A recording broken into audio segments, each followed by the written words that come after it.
chères compétitrices, chères coéquipières, dans les grandes heures de réflexion, la parole cesse d'être un simple privilège. Elle devient une responsabilité intellectuelle.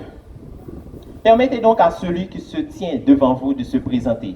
Je suis Lami Joudner, le troisième orateur de l'équipe de l'opposition. Et mon rôle sera de réfuter en profondeur tous les arguments tentés par l'équipe adverse en vue de vous convaincre et de reconstruire mon cas. Maintenant, passons à la réfutation. L'équipe adverse a présenté 3 arguments qui ont été les suivants. L'irresponsabilité des institutions étatiques est à la base du déséquilibre social. Attends, réfutons d'abord ce premier argument. Mais l'équipe adverse a oublié une chose. Mais quelle est la cause profonde de cette même irresponsabilité des institutions étatiques? Savez-vous, mesdames et messieurs, la famille est à la base de la société. Et nous tous ici présents, sauf les orphelins, nous provenons d'une famille. Mais après, je vais vous démontrer que même les orphelins sont la cause de l'irresponsabilité familiale. Regardez, mais qui sont constitués par les institutions étatiques? Dans les institutions étatiques, on trouve les ministères, la mairie, tout ça, vous les savez. Mais ces personnalités-là ont été eux aussi des enfants. Mais savez-vous, la majorité de ces enfants et de ces personnes-là, comme les responsables publics, les juges, tout ça, même ces personnes-là aussi, la raison pour laquelle ils s'engagent à l'injustice, c'est à cause même de l'irresponsabilité, de l'effondrement des valeurs morales qui devraient être enseignées par les familles. Laissez-moi vous montrer. Prenons par exemple un enfant qui vit chez sa mère et son père. L'enfant voit que sa mère et son père maltraite sa mère. L'enfant voit que son père pratique l'injustice. Mais que va-t-il faire? Parce que d'abord, l'éducation commence dans la famille. L'éducation commence, c'est pour cela que Victor Hugo a déclaré: donnez-moi un enfant donnez-moi les 6 premières années de la vie d'un enfant et je vous donnerai un homme. Vous savez pourquoi? Parce que l'éducation commence dans l'enfance.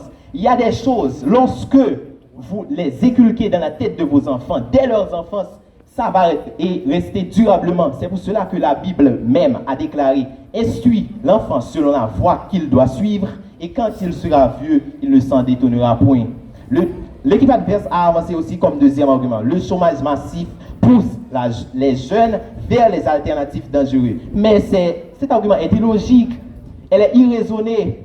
Je vais prendre l'exemple d'une femme, une femme tendre, une femme honnête, qui est bien ici présent parmi nous, qui est la preuve exacte que l'échec social et économique de l'État haïtien n'est pas la principale cause du recrutement des jeunes par les gangs armés. Prenons la très chère Abigail Alexandre, qui a été la lauréate du concours d'Eloquentia en France. Mais elle, regardez-la, mesdames et messieurs, elle aussi a été confrontée face à l'échec social et économique de l'État, mais ça ne l'a pas empêchée de devenir ce qu'elle est aujourd'hui.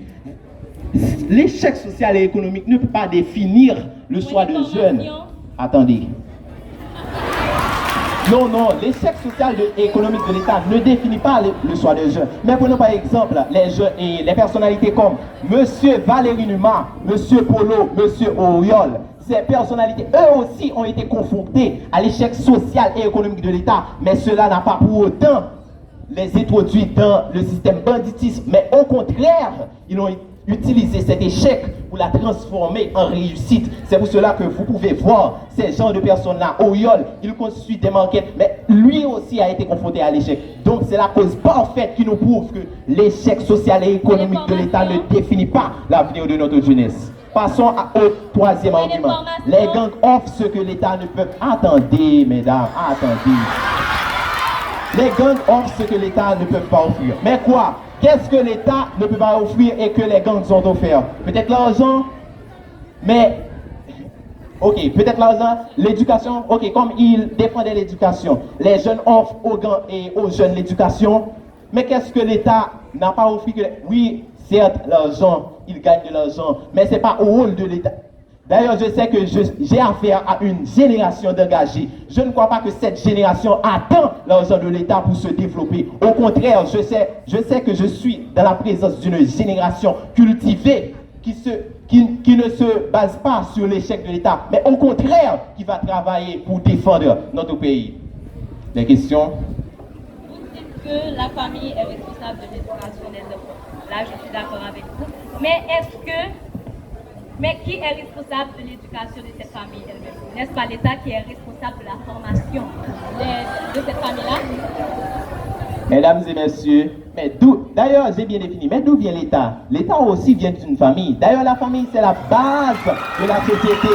L'État vient d'une famille. Mais si, écoutez, attendez, mais si ces personnes, les présidents, les candidats, nos parents, attendez, ok, ils disent que c'est les familles. Mais quelle éducation? L'école, dites-moi, l'État est responsable de l'instruction des gens, mais pas de l'éducation. C'est pas l'État qui va vous apprendre l'autorité parentale, la dignité, les valeurs morales. Ça s'apprend dans la famille et dès la base de l'enfant. La question?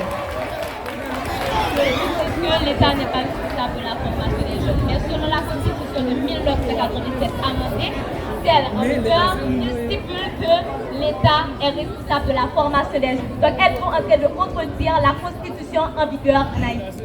Mais il n'est jamais dit que l'État n'est pas responsable de la formation des jeunes. Mais c'est quoi la formation?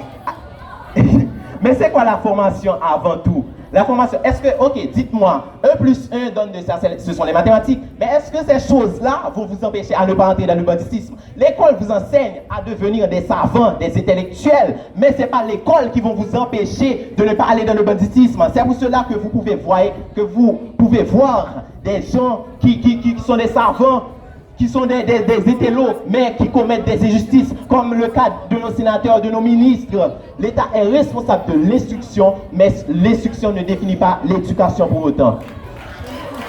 Maintenant, regardons.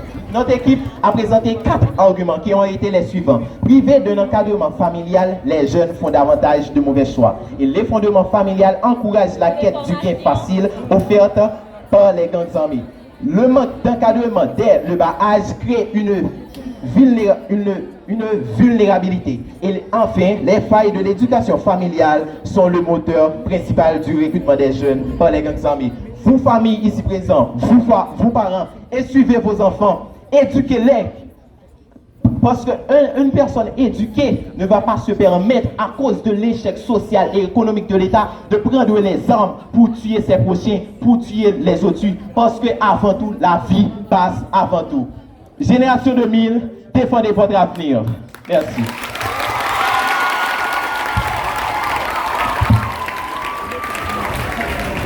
RTVP, Radio Télévision Plus. Une nouvelle vision pour une nouvelle génération.